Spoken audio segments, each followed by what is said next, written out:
While casting my net into the sea, I expected nothing more than the usual catch. But when I pulled it back, something extraordinary shimmered inside, a treasure so rare, it felt like the ocean itself had gifted me a secret of unimaginable value. My name is Daniel, a simple fisherman who spent his life in the quiet rhythm of the tides. Each morning, I rose before the sun, pushed my small wooden boat into the restless waters, and trusted the sea to give me enough to survive another day. The sea was not just my workplace, it was my companion, my teacher, and often my tormentor. Its waves had carried away my hopes as often as they had fed my family. I had long accepted that my destiny was tied to the ordinary, to the endless cycle of casting, waiting, and hauling in nets that smelled of salt and disappointment. That morning, however, something was different. The air was unusually still, the horizon painted with a kind of gold that seemed too perfect, as if the heavens had lowered a curtain of light upon the water. My net sank into the depths, vanishing into that mysterious world beneath. I leaned on the side of my boat, waiting with the patience only years of hardship can teach. Then came a tug, heavy, resistant, as if the sea was holding on to whatever I had caught. I pulled, muscles straining against the stubborn weight. At first, I thought it was a rock or perhaps a net tangled with seaweed. But as it broke the surface, the sunlight struck against something that gleamed like fire under water. For a moment I froze. The net dripped with seawater, but nestled inside was not fish, not crabs, not the dull shapes I had seen 1,000 times before. It was something else. Something alive with brilliance. My heart pounded as I dragged it into the boat. I knelt, my hands trembling, unsure if I should touch it. It looked like a chest, not large, but old, its surface carved with patterns I could not understand. Seashells clung to its edges, and barnacles had claimed parts of it, but beneath that crust of time was a glow, faint, golden, as if the chest itself was breathing light. I sat there, staring, forgetting the waves, forgetting even to breathe. The sea around me seemed to fall silent, as though it too was waiting for me to act. The chest was locked, its latch rusted and stubborn, but every fiber of me screamed that what lay inside was not meant for ordinary eyes. For years, I had prayed for a miracle. Poverty had chained me to a life where each day was a battle for survival. Yet here, in my small wooden boat, sat something that could shatter those chains forever. I did not know what it contained, but I knew one thing with absolute certainty. It was no ordinary object. It was a secret the sea had kept hidden, perhaps for centuries, and for some reason, it had chosen me. I placed my hands on the chest, feeling the roughness of its surface, the cool dampness of the salt that clung to it. My pulse quickened. Every story I had ever heard about treasures buried in the sea came rushing back. The whispers of lost ships, ancient kingdoms, fortunes swallowed by storms. Could it be that one of those legends had drifted into my net? The weight of it felt unnatural, not just heavy with metal or wood, but with history itself. The more I looked, the more convinced I became that this discovery would change everything, my life, my destiny, perhaps even my soul. But with that realization came fear. For treasures are not gifts, they are tests. The sea never gives without asking something in return. As I sat alone in that fragile boat, the horizon stretching endlessly around me, I wondered if I had awakened something that was never meant to be disturbed. The chest remained sealed, defying my attempts to pry it open. Yet even unopened, it radiated a presence that unsettled me. It was as though the ocean had not just offered me wealth but burdened me with a choice. Do I take it back to shore and face the questions, the greed, the dangers it would bring? Or do I cast it back into the water, pretending I never saw it, living the rest of my days haunted by the knowledge that I once held destiny in my hands? The waves lapped against the boat, whispering answers I could not understand. The gulls circled above, their cries sharp and insistent, as if urging me to decide. I tightened my grip on the chest. No matter the risks, no matter the consequences, I knew I could not return it to the sea. My life had been nothing but hunger and longing. This was my chance to break free. If fate had chosen me to carry this burden, then I would bear it, even if it meant stepping into a world of shadows I could not yet imagine. With that thought, I turned my boat toward the shore. The sun was climbing higher, and its reflection on the water made the chest glow even brighter. My hands were still shaking, but a strange fire had awakened within me, a mixture of fear, hope, and an unshakable certainty that life would never again be the same. And as the coastline appeared in the distance, I realized that this was only the beginning. For inside that chest, hidden beneath layers of salt, rust, and time, was a secret powerful enough to rewrite my destiny. And when I finally opened it, the world I thought I knew would vanish forever. The boat glided across the waters, each stroke of the oar pushing me closer to the shore, yet farther from the life I had always known. The chest sat heavy in the center of the boat, and though it was no larger than a fisherman's basket, its presence filled every corner of the vessel. I kept glancing at it, half afraid it might vanish back into the sea, half afraid it might awaken into something I could not control. The sun rose higher, and the surface of the water shimmered like scattered coins of light. Normally, such beauty would have eased my weary heart. But that day, the sea felt different. The waves did not carry the playful rhythm I had known since childhood. They moved with a slow, deliberate weight, as if they too understood what I was carrying. By the time my boat touched the sand, my arms ached from rowing, but the real burden lay in my chest, a storm of questions with no answers. I pulled the boat ashore, careful to shield the strange chest from the eyes of anyone who might pass. My village was simple, a cluster of huts where life flowed like the tide, predictable, unchanging. If I carried the chest through those sandy paths, whispers would rise like smoke, and soon every pair of eyes would follow me with hunger. So instead, I dragged it toward the small shack I called home, hidden at the edge of the village near a grove of palms. My hands burned from the effort. Every step made me more aware of its unnatural weight, as though I was not moving wood and metal, but something far more ancient. By the time I reached my doorway, sweat drenched my brow and my breath came in ragged gasps. I set the chest down in the dim light of my hut. The silence inside was suffocating. I could hear only the pounding of my own heart and the faint crackle of the sea breeze slipping through the thatched walls. My hands hovered above the latch, hesitant, trembling. Part of me wanted to open it immediately, to rip away the mystery and seize whatever destiny it promised. But another part of me held back, whispering caution. I lit a small oil lamp, its flickering flame casting long shadows across the chest. The carvings on its surface seemed to shift in the moving light, strange patterns I could not recognize, spirals, waves, symbols like eyes that stared back at me. The lock, though rusted, looked unyielding, as if forged for eternity. I pressed against it, but it did not budge. Frustration gnawed at me, yet beneath it was something deeper, a sense of reverence. This was not just an object to be forced open. It was as if the chest demanded patience, respect, maybe even sacrifice. That night, I lay awake, staring at the ceiling, every sound outside magnified by my restless thoughts. The whisper of the palms, the distant call of the sea, even the creak of my hut seemed to carry the same question: what will you do with what you have found? Sleep eluded me, and when dawn broke again, I felt the weight of sleeplessness as much as I felt the weight of the chest itself. I decided I could not stay in the village with it. Eyes would notice, rumors would grow, and soon the chest would no longer be mine to keep. So, under the cloak of early morning, I wrapped it in old fishing nets and carried it deeper inland, toward the rocky cliffs where the forest began. Few ventured there, for the paths were steep and the air thick with silence.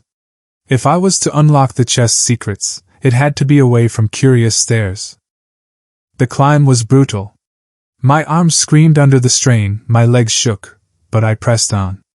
Each step felt like a test, as though the treasure itself was demanding proof of my will. When I finally reached a secluded hollow among the rocks, I collapsed, chest heaving, the chest beside me like a slumbering beast. It was here, in the silence of the cliffs, that I decided to attempt again. I took a stone and struck against the lock, sparks flying.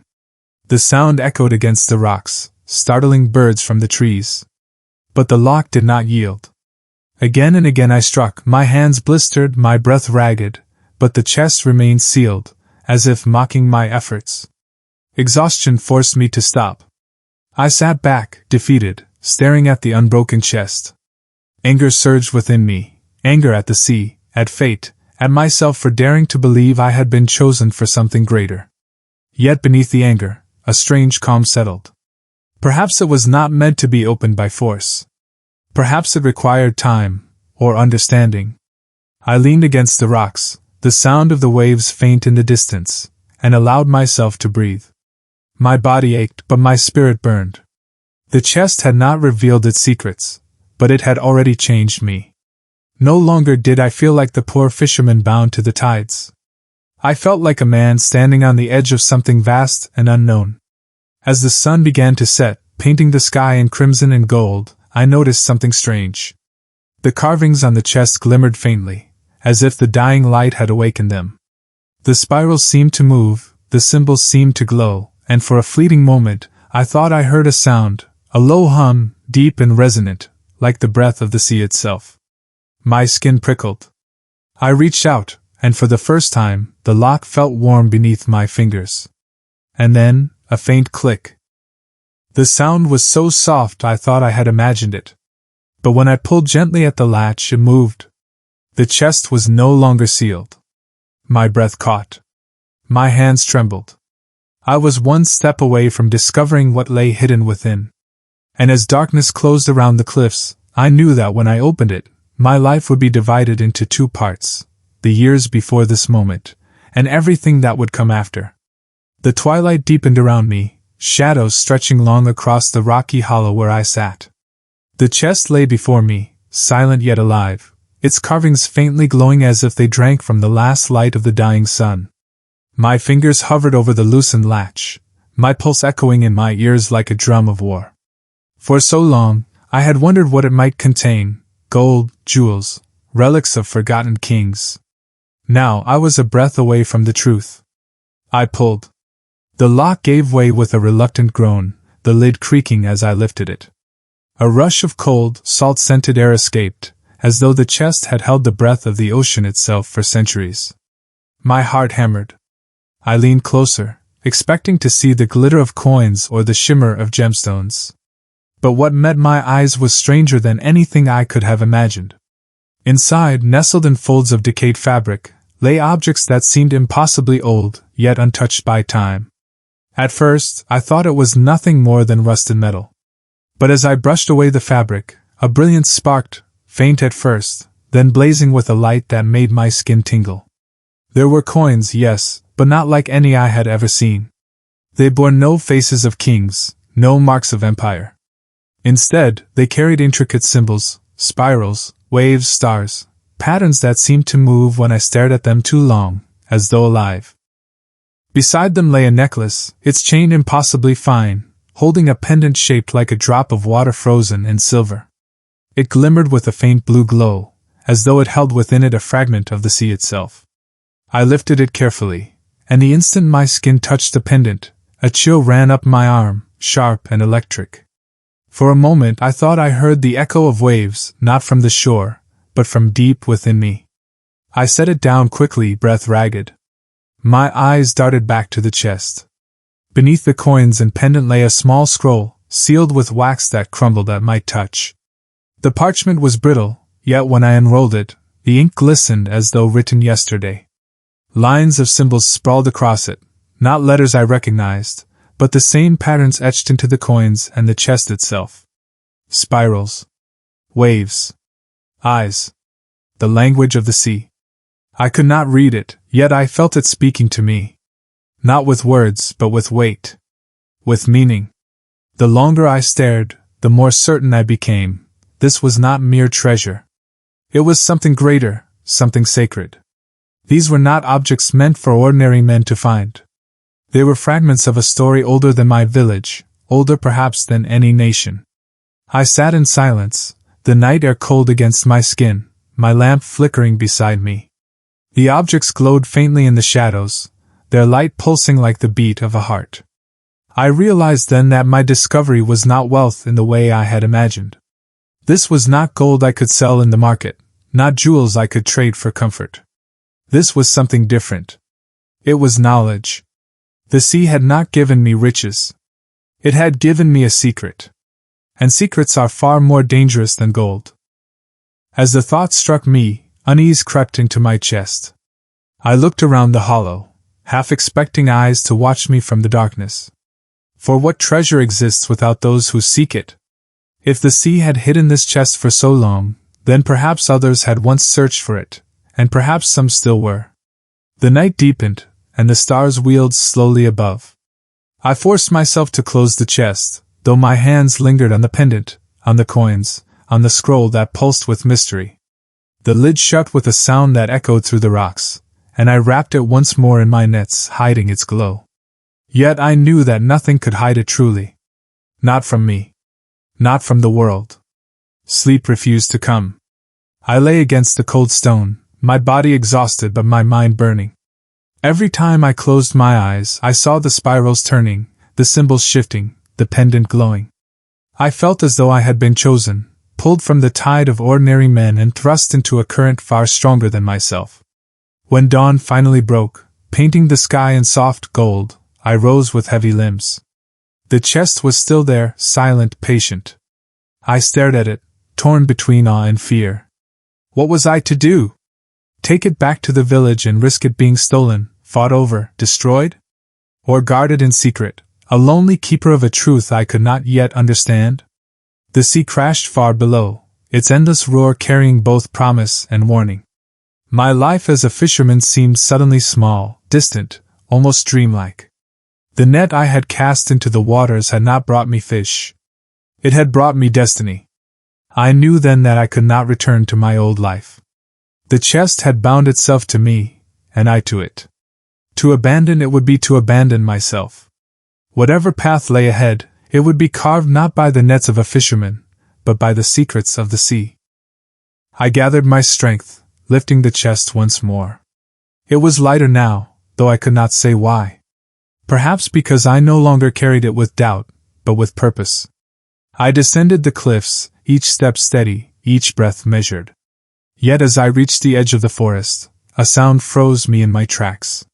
It was faint at first, carried on the morning wind, the distant creak of wood, the splash of oars cutting through water. I turned toward the sea. Out beyond the horizon, a dark shape was moving, a boat unlike any from my village. Its sails were tattered, its hull scarred, but it moved with intent, cutting through the waves straight toward the shore. And in that moment I understood, I was not the only one the sea had whispered to. The sight of that boat froze me where I stood. The morning sun painted its sails in shades of crimson and shadow, and even from the cliffs I could sense its presence was not ordinary. My village's fishing boats were small, humble things, patched together with love and desperation. This one was different, longer, darker, its prow carved into a shape I could not make out from the distance. It glided across the water with an unsettling grace, like a predator moving silently toward its prey. I pressed the chest closer to my body, my breath sharp and shallow. The hollow of the cliffs had felt like safety, but now I realized safety no longer existed. The sea had chosen me, yes, but it had also marked me. And whatever lay within that chest was not a secret I alone had stumbled upon. Others knew. Others had always known. The boat grew larger as it neared the shore, its hull slicing through the waves with an eerie stillness. I could almost imagine the eyes of those aboard fixed upon me, though I was hidden in the trees. A chill washed over me, colder than the dawn breeze. Whoever they were, they had come for the same reason I now carried in my arms. I turned away, forcing myself into the forest. The trees closed around me, their shadows long, their silence broken only by the pounding of my own footsteps. The chest was heavy again, each step a struggle. The ground sloped unevenly, roots snagging at my ankles, but I pressed on, driven by fear and something else, resolve. For every treasure there are watchers. Keepers. Those who live and die to guard its secrets. I began to understand then that what I had drawn from the sea was not mine alone. It was part of a story far greater, one that stretched across generations. The chest had survived storms, shipwrecks, and time itself. Perhaps it had always been pursued, always been hunted. And now I was the one carrying its burden forward. The forest deepened, the air thick with damp earth and the distant cry of unseen birds. My hut, my village, my old life, they felt a world away, unreachable now. Each step seemed to pull me farther from the man I had been, the fisherman who lived by tides and nets. That man had died the moment the chest broke the surface of the water. Hours passed. The boat would have reached shore by now. I could almost feel the presence of men moving through the village, asking questions, spreading fear. Perhaps even now they searched the huts, prying into corners, seeking me. My people would not know how to answer. They would not understand what I had found. And in truth, neither did I. At last, I stumbled into a clearing. A small spring bubbled between the rocks, its water clear and cold. I dropped the chest beside it, and collapsed to my knees, drinking deeply, the chill of the water cutting through my exhaustion. For a brief moment, the world was silent again. But silence is never complete. As I sat there, the pendant inside the chest seemed to stir. Even though the lid was closed, I felt its pulse. That faint, steady glow, alive, insistent. It was as if it knew danger was near, as if it was calling out, not to me, but to others. The thought sent a shiver through me. Was the chest a gift? Or was it a beacon? The carvings swam in my mind, the spirals, the waves, the eyes that seemed to follow me. I remembered the scroll, its strange symbols that whispered of knowledge I could not yet grasp. I thought of the coins that shimmered like stars lost in the deep. Nothing about them felt accidental. They were parts of something larger, fragments of a puzzle meant to be solved only by those who understood. And I did not understand. The sun slipped lower, shadows thickening. I dared not light a fire, for fear of revealing my place. My body begged for rest, but my mind refused. I could not stay still. If those men had landed on shore, they would not stop until they found what they sought. And I knew with a terrible certainty that they were not the kind who asked politely. As darkness gathered, I lifted the chest once more. My path was uncertain, but my steps carried me deeper into the forest, away from the sea. The ocean had given me this burden, but I sensed now that the answers I sought lay not in the water, but beyond, hidden in the bones of the land. Night fell. The forest grew alive with whispers, the rustle of leaves, the snap of twigs, the distant call of unseen creatures. My every step felt watched, my every breath measured. I pressed on, guided only by instinct, until at last I reached a ridge. From there, I could see my village in the distance, lanterns flickering like stars fallen to the earth.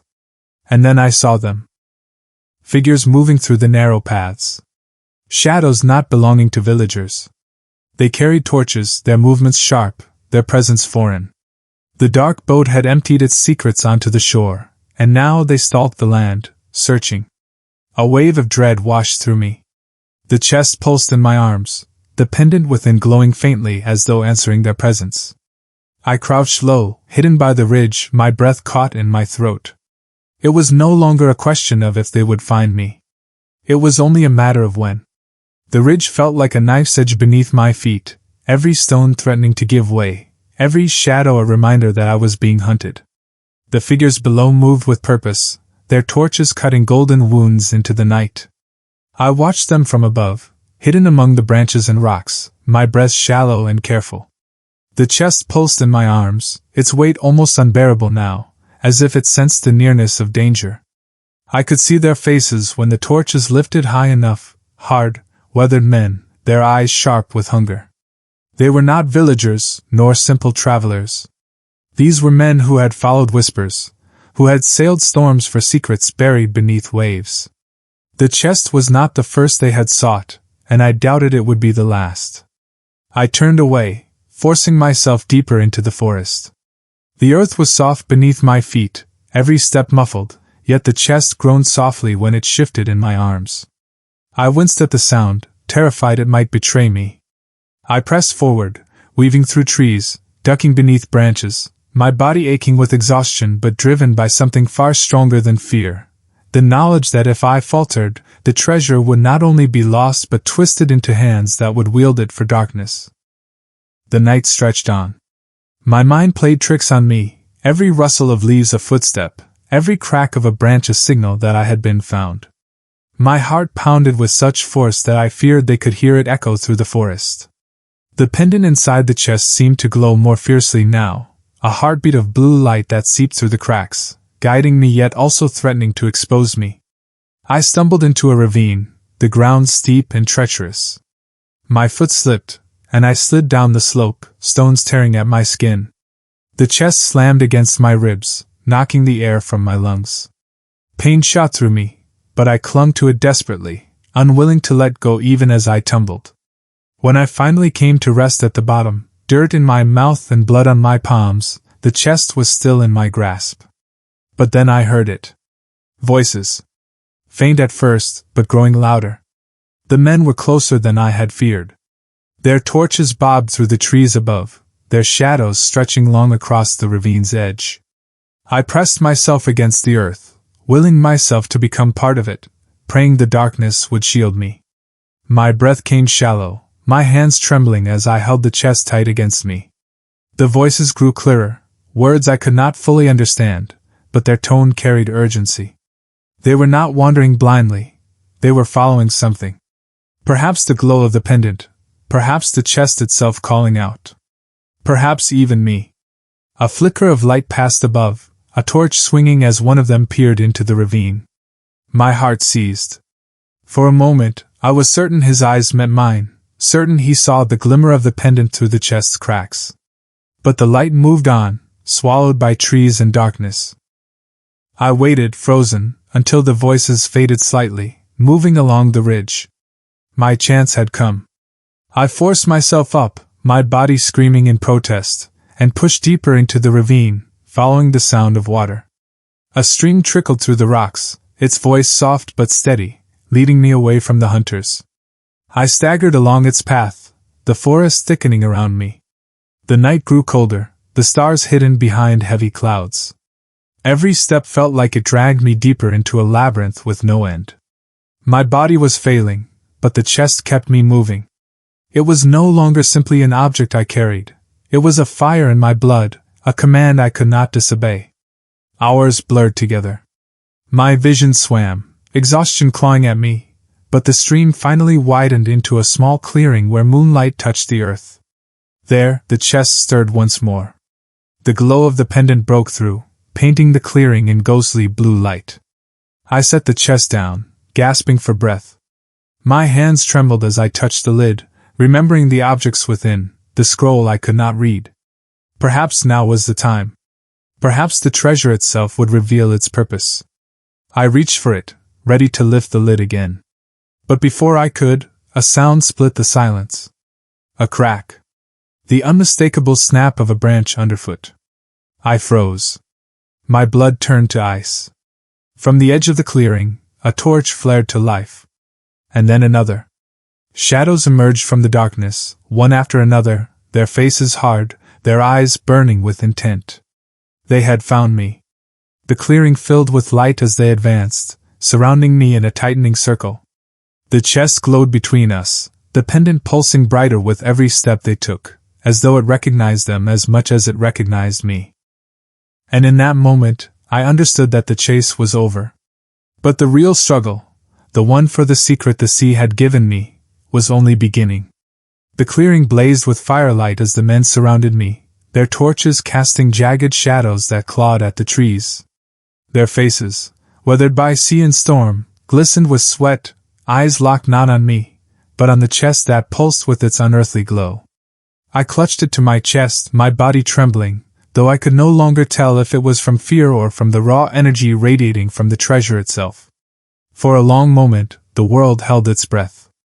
The hunters did not speak, yet their intent was clear. They had followed me across waves and forests for this, not for me, not for blood, but for what I carried. The pendant's light spilled through the cracks of the chest, painting the clearing in a shifting blue shimmer. It was alive, restless, as though it knew the moment had come. I staggered back until the bark of a tree pressed against my spine. My arms tightened around the chest. My mind raced, torn between surrender and defiance. What power did I have against men like these? Yet another voice whispered inside me, the same voice that had guided me since I first pulled the net from the sea. It chose you. Not them. The chest grew heavier in my arms, then lighter, then heavier again, pulsing with a rhythm that matched my heartbeat. My vision blurred. For a terrifying moment, I thought my body would fail me, that I would collapse and the hunters would claim their prize. And then, without warning, the chest opened. The lid lifted as if by unseen hands, the air bursting with a surge of light so fierce the hunters recoiled, shielding their eyes. The glow swept across the clearing, washing over the trees, the rocks, even the earth itself. The pendant floated upward, breaking free from the chest, spinning slowly in the air above us.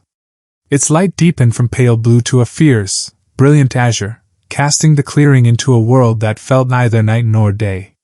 The hunters fell to their knees, their torches sputtering in the presence of that light. Their hardened faces cracked with awe and terror. I, too, dropped to the ground, my eyes burning, my heart slamming against my ribs. The pendant's hum filled the clearing, a deep, resonant sound that vibrated through my bones. And then, like a voice carried on the tide, I heard it. Not words, but meaning. A story told without language.